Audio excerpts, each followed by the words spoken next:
നിൽക്കുന്നത് പൂങ്കുന്നത്തെ capital village അതിന്റെ second ബ്ലോക്കിലാണ് 4C എന്ന ഫ്ലാറ്റിലാണ്. ചേച്ചിയുടെ പേര് പ്രസന്ന.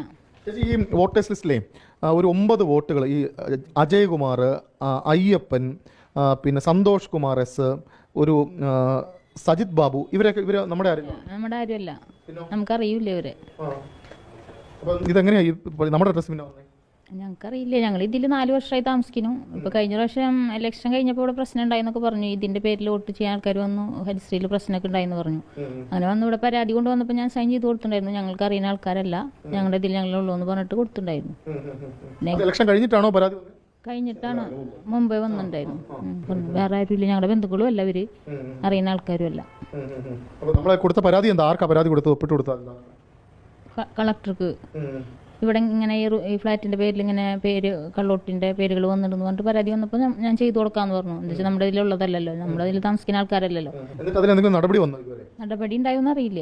സൈൻ ചെയ്ത് കൊടുത്തിട്ടുണ്ടായിരുന്നു, പിന്നെ എന്താ ഉണ്ടായെന്ന് അറിയില്ല. ഇല്ല, വോട്ട് ചേർക്കാനാ?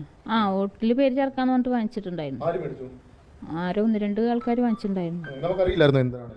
എന്തിനാണെന്ന് അറിയില്ല. കള്ളവോട്ടാണ്. കള്ളവോട്ടാണ്. എന്തായാലും ഇതൊരു നിയമയുദ്ധത്തിലേക്ക് നീങ്ങുകയാണ്. തൃശ്ശൂരിലെ കള്ളവോട്ട് ആരോപണങ്ങൾ. അഞ്ജുരാജ് ചേരുന്നുണ്ട് തത്സമയം. അഞ്ജുരാജ്, ഈ കളക്ടർക്ക് ഒപ്പിട്ട് കൊടുത്തു എന്ന് പറയുന്നു. കളക്ടർ എന്ന് പറഞ്ഞാൽ ജില്ലാ ഭരണാധികാരിയാണ്. പിന്നെ എന്ത് സംഭവിച്ചു ഈ കാര്യത്തിൽ? എന്താണ് അതിലുണ്ടായത്? ഞാനിപ്പോൾ ഓർക്കുന്നുണ്ട്, അന്ന് വോട്ടെടുപ്പ് നടന്ന ദിവസം പൂങ്കുന്നത്തെ ബൂത്തിൽ ചില പുറത്തു നിന്നുള്ള ആളുകൾ, ഒരു പരിചയമില്ലാത്ത ആളുകൾ വന്ന് വോട്ട് ചെയ്യുന്നു എന്ന് ചൂണ്ടിക്കാണിച്ച് ചില CPM നേതാക്കൾ അവിടെ തർക്കമുണ്ടാവുകയും തുടർന്ന് അത് BJPയുമായി സംഘർഷത്തിലേക്ക് വളരുകയും ചെയ്തു. ആ ഘട്ടത്തിൽ കളക്ടർ കൃഷ്ണതേജ അവിടേക്ക് എത്തിയിട്ടുണ്ടായിരുന്നു.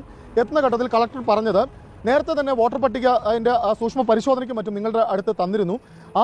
തന്ന ഘട്ടത്തിൽ ഇങ്ങനെ ഒരാളില്ലെങ്കിൽ അത് ഒരു പരാതിയോ ഒരു ആരോപണമോ അവിടെ ഉന്നയിക്കപ്പെട്ടിട്ടില്ല. വോട്ടർ പട്ടികയിൽ ഇവർ പേരുണ്ടെങ്കിൽ വോട്ട് ചെയ്യപ്പെടും എന്നാണ് പറഞ്ഞിരുന്നത്. പക്ഷേ ഇപ്പോൾ ആരോപണങ്ങൾ കുറെ കൂടി വ്യക്തമാവുകയാണ്. കാരണം ഒരു റെന്റൽ എഗ്രിമെന്റ് ഒരു വീട്ടുകാരുടെ കയ്യിൽ നിന്ന് വാങ്ങുന്നു. അതെന്തിനാണെന്ന് വോട്ടർ പട്ടികയിൽ പേര് ചേർക്കാനെന്ന് പറഞ്ഞിട്ടാണ് വാങ്ങിയെന്നാണ് ഇപ്പോൾ പ്രസന്ന പറയുന്നത്. അങ്ങനെ വാങ്ങുന്ന റെന്റൽ എഗ്രിമെന്റ് ഉപയോഗിച്ച് ഒരു വീട്ടിൽ തന്നെ 9, 10, 9 വോട്ട് 6 വോട്ടൊക്കെ ചേർക്കുക എന്ന് പറയുമ്പോൾ തന്നെ അതിന്റെ വ്യാപ്തി വളരെ വലുതാണ്. നേരത്തെ VS സുനിൽകുമാറും ആവർത്തിച്ച് ആളുകളുടെ പേര് പറഞ്ഞ് ആ ആരോപണം പറയുകയും ചെയ്തു. ചേലക്കരയിലും ആലത്തൂരിലും മറ്റ് സമീപ മണ്ഡലങ്ങളിലും ഒക്കെയുള്ള ആളുകളുടെ പേരുകൾ ഈ വോട്ടർ പട്ടികയിൽ പലയിടങ്ങളിലായി ചേർക്കപ്പെട്ടിട്ടുണ്ട്. അത് BJPയുടെ നേതാക്കളുടെ വീടുകളിൽ, നേതാക്കളല്ലാത്തവരുടെ വീടുകളിൽ വരെ ഇത്തരത്തിൽ ചേർക്കപ്പെട്ടിട്ടുണ്ട്. അത് ഒരു നിയമപരമായി കൂടുതൽ നടപടികളിലേക്ക് പോകുമെന്നുള്ള കാര്യത്തിലാണ്